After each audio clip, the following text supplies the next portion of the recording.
I'm here to speak about our government's support for the Toronto Anti-Violence Intervention Strategy, or as all of us know it, TAVIS.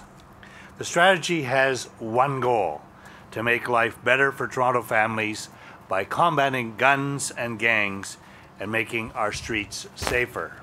Since 2006, the McGuinty government has invested some $27 million into TAVIS enforcement and crime prevention measures. Today, I am pleased to announce that the McGuinty government is investing a further $10 million to fund this exemplary program that fights guns and gangs. This money will extend the program for another 2 years. I would like to congratulate Chief Blair and the members of the Toronto Police Service for the continued efforts to counter the influence of gangs in this city. Let's be clear, this is not just about another investment. This is about increasing community safety in all Toronto neighborhoods. TAVIS achievements have resulted in safer neighborhoods and streets in this great city. Since 2006, the TAVIS funding has enabled us to make a real difference in all of our neighborhoods. It's given us the resources that we need. First of all, to have 72 officers involved in rapid response, so that if we have violence that occurs anywhere, we can arrive there in a very short period of time with enough uniformed officers to really make a difference, either to prevent a crime or to solve a crime that may have occurred. It also funds a number of our initiatives where we go very proactively into communities, build relationships with the people that live in those neighborhoods, bring all of our community partners together to make a difference in those neighborhoods, and the TAVIS funding has been an important part of that strategy. It's also enabled us to put additional officers in the School Resource Officer Program, and it has enabled unit commanders right across the city to undertake initiatives in their divisions tailored to the needs of their neighborhoods, which are aimed at reducing violence and reducing victimization. The provincial funding that was announced today guarantees funding for that initiative to continue to take place over the next 2 years, and so we can now plan on a go-forward basis new initiatives that we can undertake to build on our successes, to learn from our lessons, and to take advantage of these new partnerships that have developed in our communities. And I'm very confident that we'll be able to use this money effectively to continue to reduce the level of violence that's taking place in our city, to help young people make better choices, and to help all of our neighborhoods be safer places. Well, this is a very positive program. It's a program that's working and it's effective, and that is why our government made a decision to continue to fund it. We're providing an additional $10 million over the next 2 years for the TAVIS program. We only fund those operations which we think are effective, which are a good use of taxpayers' money.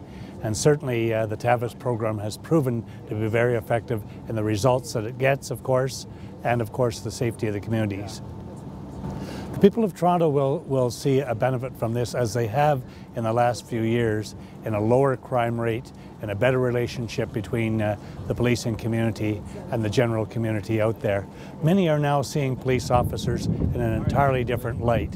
They're working with them socially, they're working with them in recreational programs, and so there's a much greater trust that's building between the policing community and the general community, and that's exceedingly important because police rely upon the cooperation of the general community to be able to prevent crime, first of all, and to control crime when it's happening. In the short weeks that we've already had TAVIS up and running since June the 13th, we have noticed a significant difference in the community that they've been patrolling on the Eglinton Avenue in the Brimley area, from Kennedy Road to McCowan.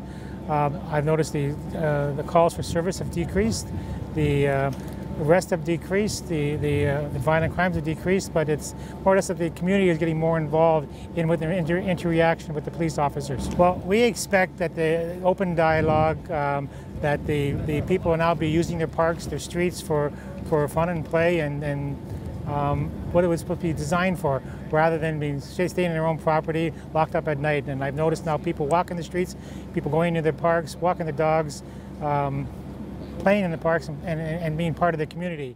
It allows us to, with the Neighborhood TAVIS initiative, to go into the neighborhoods that need it, to make contact and to establish relationships with the youth in the neighborhood, with other groups with distinct needs in the neighborhoods. So it allows us to do all that, as we've been doing for the last 4 years very successfully, and the statistics and the data and the community feedback from surveys and informal contact with the community supports that TAVIS is working, and it allows us to continue doing that. The net effect of the TAVIS program that we hope the community will feel and that they'll experience is that they'll see an enhanced quality of life, that they'll be able to go about their daily lives and their daily business, whether they come into Toronto to live, to work, or play, that they'll feel safe to do so, and that Toronto continues to be the best city in North America and probably the world to come work, play, and do business. And that's the net effect that we hope to get from the TAVIS program and from all the work being done within and outside the TAVIS program in the Toronto Police Service.